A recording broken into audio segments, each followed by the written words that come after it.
Le président des États-Unis devrait faire exploser ce pays en 1000 morceaux, car vous ne pouvez pas faire ça. Et le président devrait faire une déclaration à cet effet.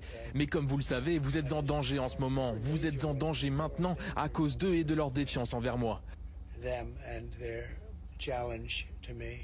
Nous allons donc évidemment être très impliqués au Moyen-Orient. Cela n'aurait jamais dû arriver. Nous avons signé les accords d'Abraham. C'est vraiment dur, mais ils doivent aller jusqu'au bout de ce processus. Quelle que soit l'issue, ils doivent aller jusqu'au bout.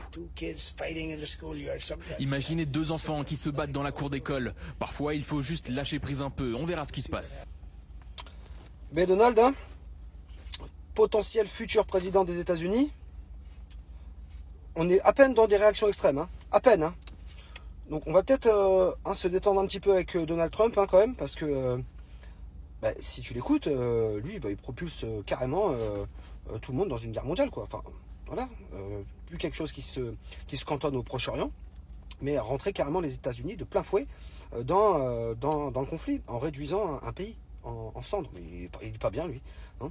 Donc on va quand même mettre des gros coups de frein hein, sur Donald Trump, hein, parce qu'avec ces discours-là, on croirait qu'il mesure pas en fait ce qu'il dit. Et sachant qu'il y a des gens hein, qui vont évidemment boire ses paroles et accepter ce genre de propos. Hein. On va y aller doucement hein, quand même. Hein.